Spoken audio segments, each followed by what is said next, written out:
We are going to move to the last type of criteria जहाँ पर presence या absence of notochord को माना जाता है। नोटोकॉर्ड क्या होता है? हमको रीढ़ की हड्डी होती है, वी हैव रीढ़ की हड्डी, राइट? तो रीढ़ की हड्डी सब में नहीं होती, किसी में होती है, किसी में नहीं होती। तो जिसमें होती है उनको कहते हैं कॉर्डेट्स, और जिनमें नहीं होती उनको कहते हैं नॉन कॉर्डेट्स। दो टाइप्स है, कॉर्डेट, नॉन कॉर्डेट। कॉर्डेट जिनमें नोटोकॉर्ड प्रेजेंट है, नॉन कॉर्डेट जिसमें नोटोकॉर्ड प्रेजेंट नहीं है। ठीक है, नोटोकॉर्ड मतलब रीढ़ की हड्डी जैसा स्ट्रक्चर जो बॉडी को सपोर्ट करता है खड़े रहने के लिए। अंडरस्टूड? तो अभी कॉर्डेट में बाद में पढ़ेंगे, सबसे पहले नॉन कॉर्डेट्स पढ़ेंगे। मैम पहले नॉन कॉर्डेट क्यों पढ़ा रहे हो? पहले कॉर्डेट पढ़ा दो ना। बच्चा शांत। मुझे एक बात बताओ, मैंने थोड़ी देर पहले एवोल्यूशन का तुमको बताया था कि लाइफ पानी से बाहर आई है। अब किसी सेल में रीढ़ की हड्डी हो सकती है क्या बेटा? नहीं हो सकती, राइट? तो सबसे पहले कॉर्डेट नहीं आएंगे, इवोल्यूशन वाइज सबसे पहले नॉन कॉर्डेट्स ही आएंगे। तो नॉन कॉर्डेट्स को अगर देखा जाए तो उसमें 9 फाइलम्स हैं। कौन से? Porifera, cnidaria, annelida, arthropoda, platyhelminthes, aschelminthes, hemichordata, echinodermata, okay, and mollusca. ऐसे टोटल 9 फाइलम्स है। ठीक है, अब फाइलम्स मतलब group of organisms obviously. Okay, so सबसे पहला फाइलम आता है पानी के अंदर। कौन रहेगा सबसे पहला? सेल्यूलर लेवल ऑर्गेनाइजेशन याद करो, सेल्यूलर लेवल ऑर्गेनाइजेशन याद करो। Cellular Porifera. तो सबसे पहला कौन आया? पॉरीफेरा। फिर कौन आएगा? सिनेडेरिया। फिर कौन आएगा? फिर आएगा चपटे कीड़े, याद है? प्लैटीहेलमिन्थस। फिर आएगा एस्केलेमिन्थस। पी से प्लैटीहेलमिन्थस मतलब पी से प्लेट जैसा, फ्लैट, मतलब प्लैटीहेलमिन्थस को ही दूसरा क्या कहा जाता है? Flat worms. अगर तुमको कोई पूछे कि फ्लैट वर्म्स किस फाइलम में आते हैं, तो फ्लैट मतलब चपटे, चपटे मतलब प्लेट जैसे, प्लेट मतलब P for plate, P for platyhelminthes. Okay, so यहाँ पे याद रखना है प्लैटीहेलमिन्थस। सबसे पहले कौन आया? फिर पॉरीफेरा। फिर आया सिनेडेरिया या फिर सिलेंड्रेटा। फिर कौन आया? अपना प्लैटीहेलमिन्थस मतलब चपटे कीड़े मतलब फ्लैट वर्म्स। इसका एग्जाम्पल क्या होगा? प्लैनेरिया। ओके, उसके बाद क्या होगा? उसके बाद आएगा एस्केलेमिन्थस। ओके, एस्केलेमिन्थस चपटे नहीं होते, गोल गोल होते हैं। गोल गोल इन द सेंस ऐसे, अर्थवर्म जैसे। ओके, देन तुमने सुना होगा पेट में कीड़े हो जाते हैं, उसको मराठी में जंत कहते हैं, एक्चुअली में होते हैं, उनको कहा जाता है एस्केरिस। एस्केरिस, ए से एस्केरिस, ए से एस्केलेमिन्थस का एग्जाम्पल है। Okay, then comes the real hero, Annelida. Okay, Annelida में कौन कौन आता है? लीच, उसके बाद में सेंटीपेड, मिलीपेड। सेंटीपेड मिलीपेड मतलब क्या? और अपना प्यारा अर्थवर्म। फिर आता है सबसे सबसे सबसे इम्पॉर्टेंट फाइलम, जिस पे बहुत सारे इंपॉर्टेंट क्वेश्चंस पूछे जाते हैं कि सबसे बड़ा फाइलम कौन सा है, उसमें क्या क्या होता है, उसके एग्जाम्पल्स बताओ, ये डायग्राम दी है वो किस फाइलम की है, एट्सेट्रा एट्सेट्रा। ओके, तो इन सारी चीज़ों से सबसे इम्पॉर्टेंट है फाइलम आर्थ्रोपोडा। आर्थ्रोपोडा में जितने भी कीड़े मकोड़े होते हैं, which is the largest phylum on the earth, then your answer is Arthropoda. Annelida लिखकर मत आना, it is Arthropoda. Okay, then आता है मॉलस्क। मॉलस्क मतलब ऐसे जो पानी के अंदर रहते हैं। ओके, फिर आता है इकाइनोडर्माटा। इकाइनोडर्माटा मतलब क्या? इनके बॉडी पर स्पाइक्स होते हैं, किस चीज़ के? कैल्शियम के। जैसे कि स्टारफिश अगर तुमने देखी होगी तो स्टारफिश के बॉडी पर ऐसे ऐसे ट्राइंगुलर स्ट्रक्चर्स होते हैं, कांटे की तरह। वो कांटे की तरह चुभते नहीं है, लेकिन वो कांटे की तरह होते हैं, वो बने होते हैं कैल्शियम से। आखिरी में आता है हेमिकॉर्डेटा। अरे कॉर्डेटा, हम तो नॉन कॉर्डेट्स पढ़ रहे थे। हेमी वर्ड यूज़ किया गया है। हेमी का मतलब सेमी, जिसमें कॉर्डेटा या फिर कॉर्डेट, नोटोकॉर्ड आना शुरू हुआ है। ठीक है, अब धरती पर अब पानी से लाइफ धरती पर आ रही है, लेकिन आ तो गई है। जैसे कि इंसेक्ट्स तो यही है ना। अब धरती से लाइफ पानी पर आ तो गई, जैसे कि इंसेक्ट्स है। अब पानी से लाइफ धरती पर आ तो गई, जैसे कि इंसेक्ट्स है, आ तो गए, लेकिन क्या वो सीधे खड़े हो सकते हैं? बिल्कुल भी नहीं। उनके बॉडी में हड्डियां भी नहीं है और हड्डियों का तो छोड़ो, रीढ़ की हड्डी नहीं है मेन मतलब, रीढ़ की हड्डी या फिर जिसको हम प्यार से नोटोकॉर्ड बुलाते हैं, ठीक है, नोटोकॉर्ड उनमें प्रेजेंट नहीं है। लेकिन अभी एवोल्यूशन के चलते हमारे पास हेमीकॉर्डेटा नाम का एक फाइलम आता है। हेमीकॉर्डेटा मतलब सेमी, थोड़ा सा पार्ट वहाँ पर कॉर्डेट का या फिर नोटोकॉर्डेट का वहाँ पर, नोटोकॉर्ड का वहाँ पर डेवलप होना शुरू हो चुका है। ओके, मतलब तुमने चैप्टर नंबर 1 में कनेक्टिंग लिंक्स पढ़ा है, जो कि एवोल्यूशन का प्रूफ है, याद है, एवोल्यूशन का प्रूफ है। और कहीं ना कहीं हम एनिमल क्लासिफिकेशन एवोल्यूशन के लिए भी पढ़ते हैं। देखो फर्स्ट चैप्टर रिवाइज करा रही हूँ तुम्हारा, एक तीर के दो निशाने, राइट। सो हेमीकॉर्डेटा मतलब उसके बॉडी में थोड़ी थोड़ी नोटोकॉर्ड आना शुरू हुई है, पूरी आई नहीं है, थोड़ी थोड़ी आना शुरू हुई है। मतलब वो कॉर्डेट और नॉन कॉर्डेट के बीच का क्या हुआ, यस एग्जैक्टली कनेक्टिंग लिंक हुआ। अब तुमसे कोई पूछेगा कि which is the connecting link between chordate and non chordate, तो तुम क्या करके आओगे, अर्थवर्म, रॉन्ग, तुम करोगे hemichordata, yes exactly right. Phylum chordate शुरू हो रहा है अभी। ओके, तो कॉर्डेट का मतलब क्या है, जिनमें ऑब्वियसली नोटोकॉर्ड प्रेजेंट है। अब नोटोकॉर्ड प्रेजेंस 3 तरीके से आता है, urochordata, Cephalochordata and Vertebrata. Okay, 3 types, urochordata, Cephalochordata and vertebrates. मतलब क्या, यूरोकॉर्डेटा मतलब नोटोकॉर्ड आना शुरू तो हो गया है, लेकिन यूरोकॉर्डेटा में नोटोकॉर्ड आना शुरू तो हो गया है, लेकिन जो बच्चा होता है, लार्वा जो होता है उन यूरोकॉर्डेट्स का, उन लार्वा के पूंछ वाले रीजन में होता है, मतलब ना के बराबर। जब वो यूरोकॉर्डेट्स बड़े हो जाते हैं तो उनके बॉडी से वो नोटोकॉर्ड चला जाता है। लेकिन फिर मैं उसको कॉर्डेट में क्यों आपने इंक्लूड किया, हेमीकॉर्डेट में इंक्लूड क्यों नहीं किया, नहीं कर सकते क्योंकि इनके टेल रीजन में ये प्रेजेंट होता है। ओके, सो यूरोकॉर्डेटा इसका एग्जाम्पल हो गया। फिर आता है सिफेलोकॉर्डेटा।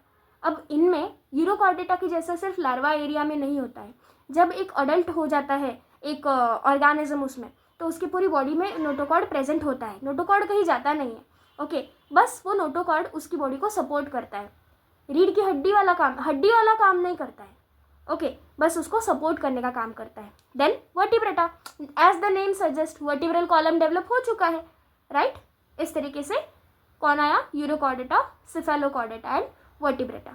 ओके, वर्टिब्रेटा को क्रेनिएटा भी कहा जाता है। मैम वर्टिब्रेटा मतलब वर्टिब्रल कॉलम आ रहा है वो तो समझ गया है मुझे, क्रेनिएटा का मतलब क्या है, क्रेनिएटा मतलब ये जो खोपड़ी होती है ना, ये वाला हिस्सा जो होता है, इसको कहते हैं क्रेनियल कैविटी या फिर क्रेनियम। इस हड्डी को कहते हैं क्रेनियम। खोपड़ी वाली जो हड्डी होती है उसे क्रेनियम कहते हैं, इसीलिए क्रेनिएटा मतलब कहीं ना कहीं ब्रेन की डेवलपमेंट भी शुरू हो गई है। ओके, अब इस फाइलम के 6 सब फाइलम्स होते हैं। सब फाइलम्स मतलब फाइलम के और छोटे ग्रुप्स। ओके, अब इनमें 6 सब फाइलम्स है। कौन से? सबसे पहले Cyclostomata, Pisces, amphibia, reptilia, Aves and Mammalia. Okay, अब साइक्लोस्टोमेटा सबसे पहला सब क्लास। साइक्लोस्टोमेटा मतलब ये जो होता है ना, ये जो चीज़ होती है, ये इसको कहते हैं जॉ मतलब जबड़ा। इनमें साइक्लोस्टोमेटा में जबड़ा एब्सेंट होता है, इनको जबड़ा प्रेजेंट नहीं होता, जिसकी वजह से इनको एग्नेथा भी कहा जाता है। इसका मीनिंग होता है जॉलेस, जिनके पास में जबड़ा नहीं होता, they are known as Agnatha. Pisces में आती है सारी मछलियाँ जिनके अंदर तुमको मोस्टली एक्सोस्केलेटन नाम की चीज़ मिलेगी। एक्सो मतलब एग्जिट मतलब बाहर साइड, मतलब सबसे बाहर साइड, मतलब ये जो बॉडी का सरफेस होता है ना हमारे, ये वाला सरफेस, उस पर तुमको स्केल्स मिलेंगी। एक्सोस्केलेटन, देखो हमारी बॉडी में स्केलेटन अंदर से प्रेजेंट है। स्केलेटन मतलब हड्डियों का ढांचा नहीं होता, स्केलेटन मतलब कोई ऐसी चीज़, स्केलेटन का मतलब होता है कोई ऐसी चीज़ जो तुम्हारी बॉडी को सपोर्ट कर रही है। ओके, तो बॉडी को सपोर्ट कर रही है, ज़रूरी नहीं कि वो हड्डियों का ढांचा ही हो। हमारे पास एंडोस्केलेटन है, हमारा स्केलेटन अंदर से प्रेजेंट है, मतलब एंडोस्केलेटन। ओके, लेकिन फिशेस का स्केलेटन बाहर से प्रेजेंट है, तो उनको क्या कहेंगे, एक्सोस्केलेटन। ओके, और किस फॉर्म में प्रेजेंट होता है, स्केल्स के फॉर्म में। जिस स्केल से तुम लाइन बनाते हो वो वाला स्केल नहीं, स्केल्स मतलब वो जो मछली की बॉडी पे तुम ऐसे सी बनाते हो ना बॉडी पे, दोज आर द स्केल्स, जिससे मछली चमचमाती है, those are the scales. Then आते हैं एम्फीबियंस, पाइसेस जो सिर्फ पानी में रहते हैं, फिर एम्फीबियंस जो पानी और ज़मीन दोनों पे रहते हैं। हो रहा है evolution? Are you getting my point? Yes, good, आगे चलते हैं। देन आते हैं एम्फीबियंस जो पानी और ज़मीन दोनों पर रह सकते हैं। ओके, अब जैसे पाइसेस में एक्सोस्केलेटन होता है, लेकिन जो एम्फीबियंस होते हैं उनमें कोई भी एक्सोस्केलेटन प्रेजेंट नहीं होता। फिर आता है रेप्टिलिया, रेप्टाइल्स, स्नेक हो गया, उसके बाद में छिपकली हो गई, ये सारे आते हैं रेप्टाइल्स। रेप्टाइल्स मतलब सिंपल, जिनकी बॉडी, जो खुद की बॉडी को ज़मीन से ऊपर नहीं उठा सकते, वो रेंगते हैं। आर से रेंगने वाले आर से रेप्टाइल्स। ओके, जो अपनी बॉडी को इस तरीके से अपलिफ्ट नहीं कर सकते हैं। अब रेप्टाइल्स के बारे में एक सबसे इंपॉर्टेंट बात मैं तुमको बताना चाहती हूँ। Reptiles actually cold blooded animals होते हैं। कोल्ड ब्लडेड का मतलब क्या? कोल्ड ब्लडेड मतलब जिनका खून ठंडा होता है, जिनको पायोकिलोथर्म्स भी कहा जाता है। अब जिनका खून ठंडा होता है, ये तुम्हारा एक सबसे इंपॉर्टेंट गिव रीज़न है, मोस्ट इंपॉर्टेंट गिव रीज़न है, इसको थोड़ा ध्यान से सुनना बच्चों। ओके, सो पायोकिलोथर्म्स का मतलब होता है कोल्ड ब्लडेड एनिमल्स। ऐसे एनिमल्स जिनका ब्लड कोल्ड होता है। कोल्ड मतलब बर्फ में नहीं रहते हैं वो, लेकिन उनका ब्लड ऐसा होता है कि अगर बाहर का टेम्परेचर चेंज हो रहा है तो उनकी बॉडी का भी टेम्परेचर चेंज हो जाएगा। बाहर का टेम्परेचर 2 डिग्री सेल्सियस है तो उनकी बॉडी का खुद का भी टेम्परेचर 2 डिग्री सेल्सियस हो जाएगा। और तुम सभी जानते हो एक हेल्दी टेम्परेचर मेंटेन करना कितना ज़रूरी होता है। अगर एक हेल्दी टेम्परेचर मेंटेन ना किया जाए तो ऑर्गेनिज्म की ऑन द स्पॉट डेथ हो सकती है, राइट। तो पायोकिलोथर्म्स या फिर कोल्ड ब्लडेड एनिमल्स खुद की बॉडी का टेम्परेचर रेगुलेट नहीं कर सकते हैं। इसीलिए तुम देखोगे कि ठंडी में तुमको छिपकली, सांप, ये ऑर्गेनिज्म दिखते नहीं है। रेप्टाइल्स तुमको दिखेंगे नहीं उस टाइम पे, क्योंकि बहुत ज़्यादा ठंडी पड़ चुकी होती है। और अगर इस ठंडी में उन्होंने बाहर रहना प्रेफर किया तो उनकी बॉडी का टेम्परेचर भी इतना ही ड्रॉप हो जाएगा और ब्लड ठंडा हो गया मतलब डेथ, ये तो कन्फर्म है। ओके, सो उनको उनकी बॉडी का टेम्परेचर मेंटेन करने के लिए टाइम टू टाइम जगह बदलती रहनी पड़ती है। जैसे कि तुमने नोटिस किया होगा कुछ ऑर्गेनिज्म सिर्फ एक पर्टिकुलर सीजन में ही दिखते हैं। जैसे छिपकलियाँ समर्स में दिखती है, राइट। क्यों दिखती है? ताकि क्योंकि उनकी बॉडी का टेम्परेचर वहाँ पे मेंटेन हो जाता है। ओके, सो पायोकिलोथर्म्स या फिर कोल्ड ब्लडेड एनिमल्स को सबसे ज़रूरी है अपनी बॉडी का टेम्परेचर मेंटेन करना, इसलिए वो पर्टिकुलर सीजन में ही बाहर आते हैं और बाकी टाइम हाइबरनेशन में चले जाते हैं। आई होप कि आपको ये समझ गया होगा। अगर नहीं समझता है तो प्लीज़ लेट मी नो, मैं इसको और ईजी करके समझाऊंगी वापस से। भले ही शॉर्ट्स क्यों ना हो लेकिन ज़रूर डालूंगी, आपके लिए मैं हमेशा हाजिर हूँ। यस, आगे बढ़ते हैं। कोई समझ गया होगा? अगर नहीं समझता है तो प्लीज़ लेट मी नो, मैं इसको और ईजी करके समझाऊंगी वापस से। भले ही शॉर्ट्स क्यों ना हो लेकिन ज़रूर डालूंगी, आपके लिए मैं हमेशा हाजिर हूँ। यस, आगे बढ़ते हैं। फिर आते हैं एव्स। एव्स मतलब अजीब सा नाम है लेकिन बर्ड्स को बोला जाता है एव्स। ओके, इनका एक्सोस्केलेटन इनकी बॉडी में होगा, किस फॉर्म में होगा? Any guesses? ऑब्वियसली फेदर्स के फॉर्म में, राइट। सो ये इनको ठंडी से बचाता है। ओके, फिर आते हैं हम और आप, मतलब मैमल्स। मैमल्स का सबसे इम्पॉर्टेंट कैरेक्टरिस्टिक कि इनके पास एंडोस्केलेटन होता है, मतलब अंदर से सबकी हड्डियाँ होती है। और इनको मैमल्स बनाने के पीछे सबसे बड़ा हाथ होता है मैमरी ग्लैंड्स का, ठीक है। मैमल्स बनाने के पीछे मतलब मैमल्स आइडेंटिफाई करने के लिए सबसे इंपॉर्टेंट कैरेक्टरिस्टिक्स है उनके memory glands. Okay, mammals warm blooded होते हैं। वार्म ब्लडेड मतलब हम हमारी बॉडी का टेम्परेचर रेगुलेट कर सकते हैं। जैसे कि अगर हमको ठंडी बचती है, अगर बाहर ठंड पड़ रही है या फिर ठंड हो रही है तो हमारी बॉडी शिवर करने लगती है। शिवरिंग एक ऐसी एक्टिविटी है जिसकी वजह से बॉडी में गर्मी पैदा होती है, तो हमारी बॉडी का टेम्परेचर मेंटेन हो जाता है। बाहर कितनी भी ठंडी पड़ जाए हमारी बॉडी बिल्कुल भी 37 डिग्री को मेंटेन करके रखती है, बिल्कुल उसको कम ज़्यादा होने नहीं देती है, राइट। देन अगर बाहर बहुत भयंकर वाली गर्मी पड़ रही है तो हमारी बॉडी स्वेट प्रोड्यूस करती है, वो स्वेट इवेपोरेट होता है और हमारी बॉडी का बढ़ा हुआ टेम्परेचर इवेपोरेशन की वजह से वापस नॉर्मल पे आता है। तो इस तरीके से हम हमारी बॉडी का टेम्परेचर रेगुलेट कर सकते हैं। तो we are known as warm blooded animals और सिंपली द होमियोथर्म्स। होमियोथर्म्स मतलब वार्म ब्लडेड एनिमल्स जो खुद की बॉडी का टेम्परेचर खुद मेंटेन कर सकते हैं। आई होप कि आप लोगों को 6th चैप्टर समझ गया होगा।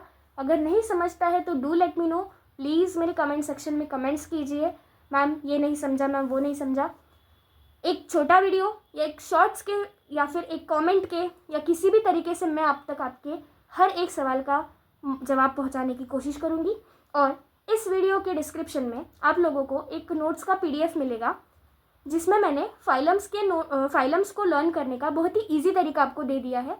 आप प्लीज़ उसको गो थ्रू करिए, नोट्स को डाउनलोड कीजिए, वीडियो को अपने फ्रेंड्स के साथ में शेयर कीजिए, और अगर अच्छा लगे तो प्लीज़ सब्सक्राइब और लाइक करके चैनल को सपोर्ट कीजिए। Bye bye. नेक्स्ट टॉपिक कौन सा लेना है वो आप ही मुझे बताइए, कमेंट सेक्शन में बताइए, and I will make a new video on that. 10th standard को आपको ईट करना है, एकदम easy 10th। My channel name is eat.